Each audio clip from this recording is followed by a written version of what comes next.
Neste vídeo, um testemunho publicado no Jornal Mensageiro da Paz em maio de 1984, relatando o livramento de morte que os irmãos tiveram no grande incêndio ocorrido em Cubatão, São Paulo. Seja bem-vindo ao Diário Pentecostal Historiando, análise histórica e crítica sobre o movimento pentecostal brasileiro. Se inscreva no canal e siga nossas redes sociais. O povo que não conhece a sua história está condenado a repeti-la. São quase meia-noite. A grande maioria dos moradores da Vila Socó, em Cubatão, São Paulo, já se encontra em casa. Alguns ainda jantam, outros conversam na sala, enquanto a maior parte se prepara para deitar e revigorar-se através do sono de um dia de trabalho e cansativo. Quando as energias foram gastas nas indústrias que, ao lado do progresso trazido para o município, têm sido duramente criticadas e acusadas de lançarem acima dos limites normais gases poluentes na atmosfera. Dentre aqueles moradores estão muitos crentes, vários dos quais tinham chegado do culto poucas horas antes. A igreja em Cubatão, sob o pastorado do irmão Josias de Almeida Silva, se propusera a realizar durante o mês de feriado uma série de cultos de oração, a fim de que as portas da despensa divina fossem abertas ainda mais sobre o povo de Deus. Numa daquelas reuniões, saturadas pela doce presença do Espírito Santo, uma irmã recebeu do céu a palavra profética nos seguintes termos: permaneçais em oração, porque grande será o pranto, mas os meus escolhidos eu irei livrá-los. A princípio ninguém preocupou-se com detalhes, pensando tratar-se de algo rotineiro, sem maiores consequências. Todavia, aquela mensagem constituía-se numa séria advertência da parte de Deus, como os fatos vieram demonstrar alguns dias depois. O silêncio desce sobre a Vila Socó. A noite é curta e precisa ser bem aproveitada para o descanso, porque aqueles que diariamente se expõem ao labor físico para ganhar o pão de cada dia. De repente, um forte cheiro de gasolina se espalha por todas as casas, trazendo medo e as marcas de uma tragédia que ocupou o primeiro espaço no noticiário nacional por algumas semanas. Enquanto diversos moradores saem para verificar o que está acontecendo, os outros permanecem dentro de suas casas na expectativa de que não seja nada demais. Quando menos se espera, um clarão forte invade a escuridão do céu e o fogo rapidamente começa a se alastrar e a destruir tudo quanto encontra pela frente. Ouvem-se gritos desesperados e o pânico toma conta de toda a vila. Muitos não conseguem fugir a tempo e se transformam, em questão de segundos, num monte de cinzas. Outros, porém, conseguem escapar daquelas chamas infernadas e correm apavorados de um lado para o outro, sem saberem que direção tomar. Considerado pelos laudos periciais como consequência de falha humana, o incêndio da Vila Socó repercutiu em todo o Brasil, dadas as grandes dimensões da tragédia. Mais de 700 mil litros de gasolina se espalharam por toda a vila, constituída sobre o mangue, à beira do litoral e junto ao oleoduto da Petrobras. Segundo dados não oficiais, cerca de 700 pessoas morreram, incluindo-se neste número os desaparecidos, cujos corpos foram completamente destruídos e soterrados sob os escombros dos barracos. Pelo tamanho da área atingida, não se pode admitir de modo algum que o número de mortos se tenha limitado aos dados oficiais. Em meio a essa catástrofe humana, alguém lembrou-se da profecia na igreja: os meus, eu irei livrá-los. Passados os dias, após todos os levantamentos, verificou-se que Deus cumprira a sua promessa, porque nenhum crente morreu na Vila Socó.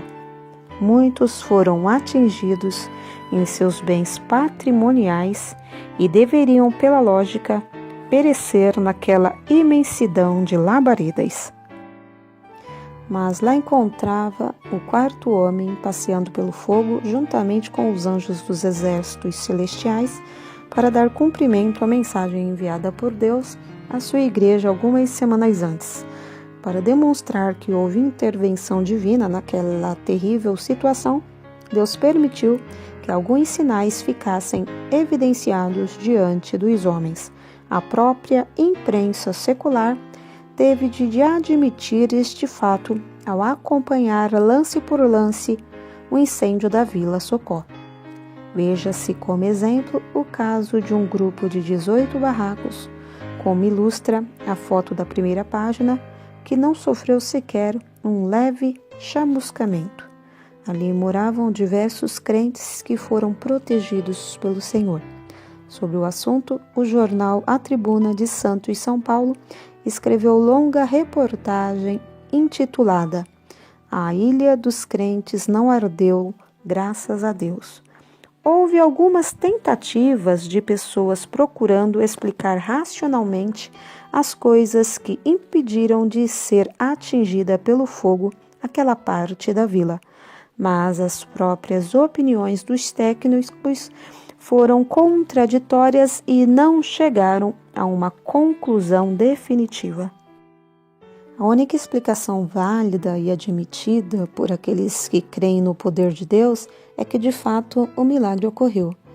Mas o Senhor operou ainda outro sinal mais evidente que elimina de vez todas as dúvidas. A irmã Maria de Lourdes da Silva Martins acabara de chegar da igreja naquela noite e já se preparava para dormir juntamente com seus filhos pequenos. Viúva há 7 meses e praticamente sem nenhum recurso, sua situação ficaria insustentável se ela viesse a perder a casa. Quando o cheiro da gasolina tornou-se insuportável, ela saiu de casa com os filhos para ver o que se passava lá fora e não mais pôde voltar porque o fogo, iniciado a poucos metros de sua residência, já ardia alto. Sua mãe, que permanecera na casa de trás a esta altura, já deveria ter sido queimada.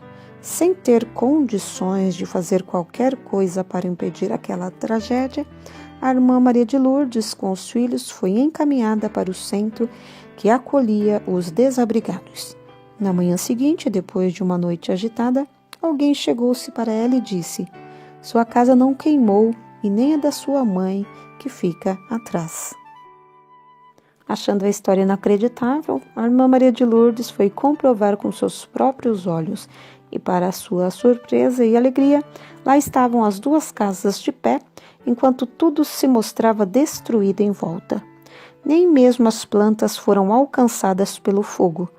Não havia ali qualquer vestígio que pudesse fornecer aos incrédulos alguns argumentos para contradizer a certeza de um milagre. Todos foram unânimes em reconhecer a intervenção sobrenatural de Deus, desde os humildes às mais altas autoridades. Para que a intervenção de Deus ficasse bem características, do lado esquerdo da casa construída de tábuas, ficou um leve chamuscado com um pequeno furo provocado pelo fogo. Este ficou restrito àquele pequeno espaço, sem se propagar por outras áreas. Com uma outra irmã aconteceu diferente. Quando o incêndio já ia alto, ela não teve mais como sair pela porta da frente. Desesperada, procurou o socorro do Senhor, que lhe orientou para sair pelos fundos no meio do mangue cheio de detritos. Decidida, tomou nos braços o bebê de 19 dias, envolveu-o em mantas e, juntamente com os outros 2 filhos, a sua irmã, e todos passaram por uma fresta e saíram caminhando no meio daquela lama apodrecida.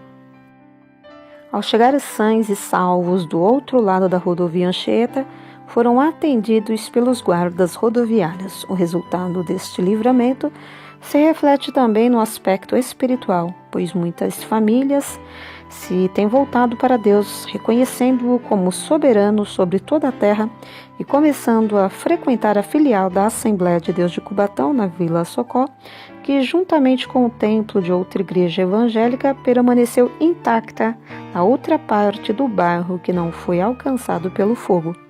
Cumpriu-se desta vez a promessa de Deus dada a Israel e que bem pode aplicar-se em algumas circunstâncias da Igreja.